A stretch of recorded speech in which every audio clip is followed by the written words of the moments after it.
everyone, welcome to Vedantu JEE English, and I'm Diksha Kaushal, your chemistry master teacher, and today we are going to revise because your exam is on 28th, guys. So that's why today we are going to revise physical chemistry formulas, because today itself I'll be uploading 30 most important questions of physical chemistry for board exams, and that is the reason firstly let's revise this so that you can do your previous year questions as well, right? So let's start with solution chapter here. In solution chapter, first is concentration terms, right? First concentration term is mole fraction, which is equals to number of moles divided by total number of moles. If I talking about component 1, that will be number of moles of 1 divided by total number of moles. If I talk about 2, it will be number of moles of 2 divided by total number of moles. And the mole fraction of all the components is always equals to unity, right? Now, next is molarity and molality. How do you remember this? Virat, right? Now, from Virat, what I want to say? Now, the difference in molary, R, right? Here you have riti, here you have liti. So in case of molarity and molality, you have number of moles of solute only, but over here you have volume of solution and here you have weight of solvent. So how do you remember? In case of molarity, you have volume, that is volume of solution, and that too in liters, right? If it is in milliliter, this will be multiplied by 1000. Next is in case of molality, you have weight of solvent, and that too in kilograms. If this is in grams, this will be multiplied by 1000, right? Next is percentage and ppm. Now remember that whenever you have this thing, always it is solute by solution, solute by solution. If I talk about weight, it will be in grams. If I talk about volume, that will be in milliliters, right? Now, if I talk about weight by weight, that is weight of solute by weight of solution. Weight by volume is weight of solute by volume of solution. Volume by volume is weight of solute by volume of solution. If you talk about percentage, you will multiply it by 100. If you talk about ppm, you will multiply it by 10 raised to 6, because ppm is parts per million. So you will multiply it with 1 million, that is 10 raised to 6. Next is, guys, we have Henry's law. Now Henry said that, before Henry's law, let's discuss about this thing here, that is solubility. If I talk about solids in liquids, that is sugar in liquid, in that case, if you increase the temperature, that depends upon whether it's exo or endo. If it is exo, it is inversely proportional to solubility. T and S are inversely proportional. If it is endothermic reaction, then they are directly proportional to each other, right? And with the pressure, it has no effect because solids are incompressible. Next is gases and liquid. In this case, if temperature increases, always solubility will decrease. That means if you want to have high solubility, then temperature should be very low, and that is the reason we have cold drinks. We don't have hot drinks. Why? Because why Coca-Cola is cold, right? Reason is we want to increase the solubility, which is possible at low temperature, and that is the same reason why fishes survive in cold water, because more dissolution of oxygen is there, right? Next is, if you increase the pressure, then solubility increases. That is nothing but Henry's law only, that solubility and pressure are directly proportional to each other.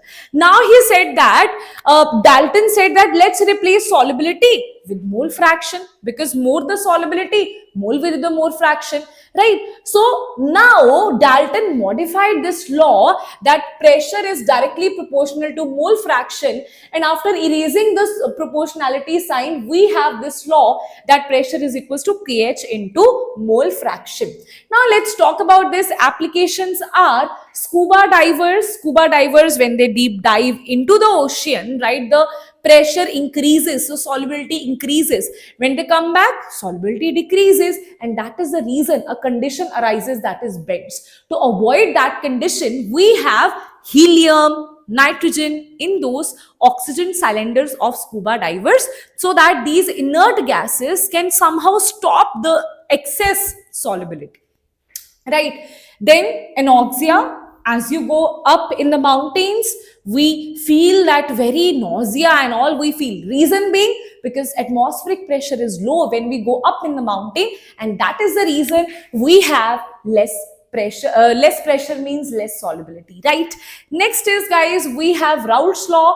That is nothing but we say that partial pressure partial vapor pressure is equals to pure vapor pressure multiplied by the mole fraction, right? For A and B component, it is the same. When you add it, you will have this as the answer. You can just write total pressure will be equals to mole fraction of second component P naught B minus P naught A plus P naught A. Or you can reverse this. If this is B, this will be A. If this is B, this will be A. This is A, this is B, this is A, this is B. So you can write either this or this as your total pressure, right? Next, we have that there are two kind of things. One is ideal, other is non-ideal. Ideal means which follows Raoult's law. Non-ideal means which does not follow Raoult's law, right? In the one which follows Raoult's law, in that case, delta H mixing, delta V mixing is 0. In the one case where it does not follow Raoult's law, either it can be positive or it can be negative deviation. In positive deviation, delta H and delta V mixing are greater than 0. In negative, they are less than 0. But always remember that delta S entropy, whether it's ideal, whether it's non-ideal, is always positive. And delta G mixing, whether it's ideal, whether it's non-ideal, it is always negative, right? Okay, let's see the interactions here. In ideal, interactions remain same, but in positive deviation, the pure state solute or solvent, they will have more interaction. That means when they are mixed, their interactions will decrease, right? But in negative deviation, the interactions will increase when two components are mixed together. Last in this case is colligative properties. In colligative properties, guys, we have four colligative properties here. First is relative lowering in vapor pressure. Then there is elevation in boiling point. Then there is depression in freezing point. Then there is osmotic pressure. Let's talk about that. In case of this relative lowering in vapor pressure, this is the vapor pressure of pure solvent. This is when you add, in all these cases, we are adding a non-volatile solute, right? Always the solute is non-volatile, non-vaporizable, right? So here, this is for the pure solvent. This is when you add solute, the vapor pressure will decrease, right? So it is P naught minus P. That is the decrease in vapor pressure, lowering in vapor pressure. But when you divide it with the original P naught, that becomes relative lowering in vapor pressure. That is directly proportional to the mole fraction, right? And mole fraction is nothing but it is number of moles of second divided by total number of moles of 1 and 2 as solute. 2 is always representing solute and 1 is always representing solvent, right? So solute is very small in comparison to solvent, and that is the reason, guys, this is ignored here. So this will be N2 by N1, that is nothing but W2 by W1, W2 by M2, and this will be W1 by M1, and that's why this becomes the formula. Next is next is elevation in boiling point. So it becomes TB because boiling point is increased, right? So TB minus TB naught, that is KB into KB into molality.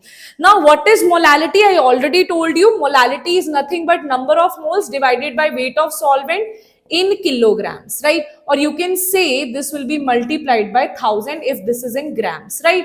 So that becomes your molality. Depression in freezing point is delta TF, but here it is TF naught minus TF, right? Here it was TB minus TB naught, right? So that is the difference. It is equals to KF into molality. KB is the ebullioscopic constant and KF is the cryoscopic constant, right? Last is osmotic pressure, that is pi is equals to ICRT, where C is the molarity. Molarity, I told you, number of moles of solute divided by volume of solution in liters, right? So R is universal gas constant, T is the temperature in Kelvin.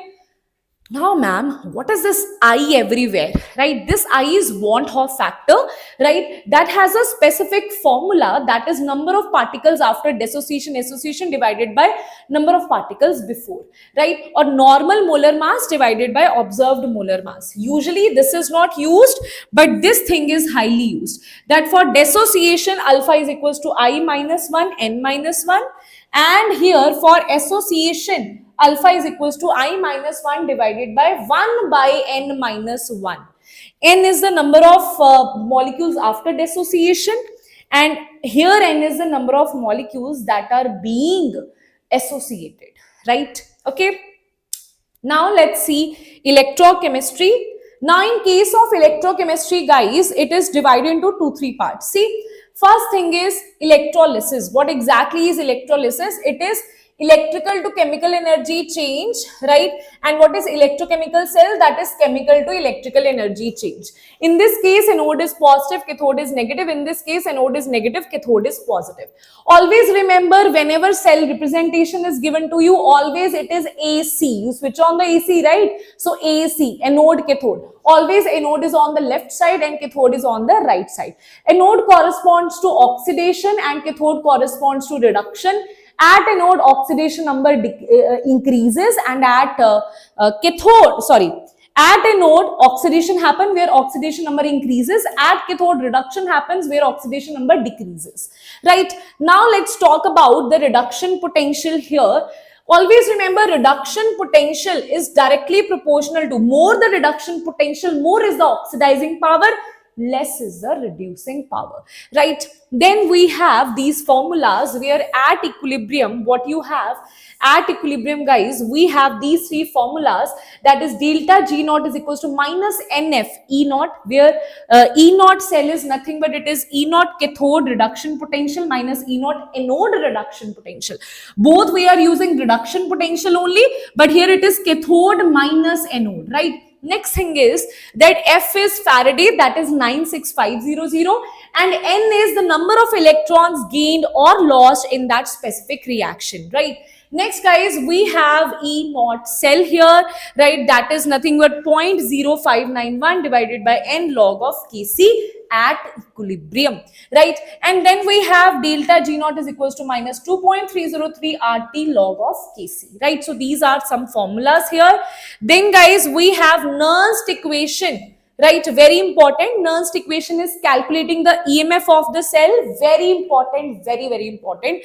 In this case, what we have, E cell is equals to E naught minus RT NF ln of oxidation by reduction. That is nothing but this is QC, that is reaction quotient, that becomes Kc at equilibrium, right? Now, if we see E cell is equals to E naught minus, solving this will have 0.059 divided by N is the number of electron lost or gained, log of oxidation by reduction, or you can say product by reactants, right? You'll put the concentration here. Now for spontaneous process, we know that delta G should be negative. If this should be negative, then if I say this is negative, then this will, if I say this is negative, this will become positive. That means E cell will be positive. For a non-spontaneous, delta G should be positive. That's why E cell will become negative here.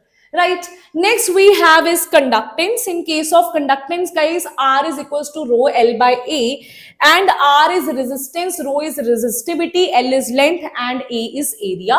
Right. Now we can also write it in the form where I can write just 1 by C. C is the conductance. I can just replace this rho. This is 1 by rho is nothing but this is kappa. Opposite of resistance is conductance, that is C, or we also represented by G, capital G, right? And opposite of resistivity is conductivity, that is kappa, right? So you can solve this, and what you will get here, a very important formula that I'll just write here, that is G is equals to, because this is nothing but G, you can also represent it as G. This is G is equals to, this is kappa, this is, you can place it here, this is L by A. This becomes kappa, and L by A is nothing but it is cell constant, that is G star. So G into G star is equals to kappa. That is a very important formula that you have. Another important formula is molar conductivity, that is kappa into 1000 by molarity, right? And equivalent conductivity, that is kappa into 1000 by normality. Condition is kappa should be given in per centimeter, not in per meter. Right? Okay. Then we have Coriolis law, where what we have, molar conductivity is equals to the molar conductivity of the individual ions multiplied by the number of ions that it has. Right? Okay. What is alpha? Alpha is molar conductivity at concentration C divided by molar conductivity at infinite dilution. This you will calculate from here. This you will calculate from here. Right? Then the next one is Kc, that is dissociation constant in terms of alpha, it is C alpha square by 1 minus alpha. This is a very important question. They will give you kappa, they will give you concentration, they will ask you the value of Kc or alpha here. Very important question. Okay. Last one is Faraday's first law. Faraday's first law is W is equals to ZIT. What is Z? Z is electrochemical equivalent, right? Now, electrochemical equivalent is nothing but E by Faraday, right? That is, E is nothing but molar mass by N factor. So you can say W is equals to molar mass into current. Here I is not Van 't Hoff factor, here it is current. T is the time, N is the N factor, number of electron lost or gained. F is Faraday, this becomes Faraday's first law. Faraday's second law is that weight of metal A is equals to weight of metal B. What we have? Weight of metal A divided by weight of metal B is equals to equivalent weight of A divided by equivalent weight of B. Right? Okay, when they are connected in series. So that was about electrochemistry. Now let's start with chemical kinetics. We have, let's keep it to 25 minutes, right? So now let's do chemical kinetics, right? So for chemical kinetics, guys, first thing is we should know that what is average and what is instantaneous rate. In case of average, you use delta. In case of instantaneous, you use small d, because average means large change, instantaneous means small change, right? Now let's talk about rate of appearance and disappearance. Always remember what you can see here. Ma'am, in case of rate, overall rate of the reaction, we divide it by the stoichiometry. Here it is dr, reactant, dr by dt. Here it is dp by dt. But here it is divided by the stoichiometry. Here also it is divided by the stoichiometry. But in case of rate of appearance and disappearance, we don't divide it by the stoichiometry. It is simple dB by dt, dA by dt, right? Okay. Now remember, whenever you're talking about disappearance, whenever you're writing in terms of reactants, it is minus here, right? Minus here. Whenever you're talking in terms of products, it is positive there, right? Okay. Next is, here you can see the rate of reaction. Rate of reaction, we are dividing it by the stoichiometry, but rate of appearance, disappearance, we are not doing that. That is a very important thing. Next is, if you have a reaction, right, you write the rate law expression. Rate is equals to K A raised to power X, B raised to power Y, where X and Y is determined experimentally. That is X plus Y. X is order with respect to A, Y is order with respect to B. X plus Y will define the order of overall reaction, right? Now, we know that this very important formula, that if I want to write this K, what is K, ma'am? K is rate constant, right? The units of rate constant are different for different orders, right? So if I talk about it, general formula is mole per liter 1 minus N per second. If I put N is equals to 0, this will become mole per liter per second. If I put N is equals to 1, this will cancel and it will become per second. If I put is equals to 2, this will become overall minus 1, right? So that's how you define it. Then T half is nothing but T half is directly proportional to the initial rate, the initial concentration raised to power 1 minus N. So if I talk about zero order reaction, if I put 0 here, it is directly proportional to A naught. If I put 1 here, it is not at all, it is independent of A naught. If I put 2 here, it is inversely proportional, right? Let's see. Next is Arrhenius equation. That is K is equals to A, where K is the rate constant, A is the Arrhenius constant, right? Then you have E is the activation energy, R is universal gas constant, T is temperature. K is equals to A e raised to power minus A by RT. This is again a very important formula, right? Then you have log of, similar. Now I just solved this question, I took log and all. After that, I had this formula, that is log of K2 by K1 EA by 2.03 R bracket T1 minus T2 by T1 into T2, right? Okay. Last one is zero order reaction, first order reaction and second order reaction. Just remember that here R naught is initial concentration, R is final concentration, T is the time, right? So this becomes the formula and this becomes the T half for zero order. As you can see, T half is directly proportional to initial concentration, here it is independent. Most important here is first order reaction, that definitely they will ask you, right? Then you have here second order reaction. Out of this, most important is first order reaction, and you have Arrhenius equation. From solution, most important is colligative properties and Raoult's law. From electrochemistry, most important is Nernst equation and conductivity formulas, right? So that is the most important part, right? Now we are left with the last one. If they give you something like this, they give you that you have temperature, let's say you increase the temperature from 50 to 90 degree, right? So how do you increase the rate? How many times the rate has increased? So you'll say 90 minus 50 divided by 2, that corresponds to 40 by 2. Not 2 here, it should be 10 here. Wait a minute, my bad. Here it should be 10, guys, okay? Here it should be 10. This should be equal, divided by 10, not 2, right? So this will be 90 minus 50. What is the new temperature? Minus old temperature divided by 10. And for example, it is 90 minus 50 divided by 10. This will become 40 by 10, that is 4. So answer will become 2 raised to power 4 times the old rate, if they give you two different temperatures, right? Now, last one is, let's say they have given you, if with respect to A, the concentration increases by 4 times, then what is the order of the reaction? If concentration increases by 4 times and rate increases by, let's say, concentration increases by 2 times and the rate overall increases by 8 times, right? Then we can say 2 means, X means how much time concentration is increased. So I can put 2 here, so it will be 2 raised to power n, and overall rate is increasing by 8 times. So I can say 2 raised to power n is equals to 8. That means n is equals to 3.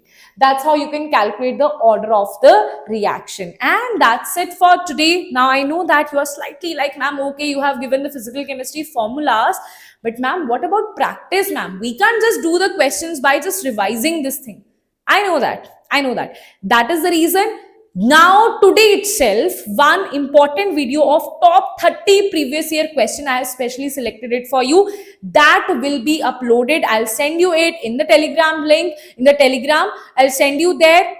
Go through that video and that will solve this video where all the physical chemistry formulas are there, and that video is for your practice, right? So see you all in that video, but before that the notes will be provided to you. Revise it fully so that you can solve the questions yourself when I'm solving it along with you. So see you all, but before going, guys, let me remind you one thing here, that if you're preparing for JEE Advanced, then we have Eklavya JEE 2026 batch that is currently going on. You can check out it over here in this link. You have at the good discount is going on because of Vidya Utsav, and that is the reason it is right now available at lower prices, right? So that's it for today, guys. See you all for physical chemistry top 30 questions. See you all. Bye bye.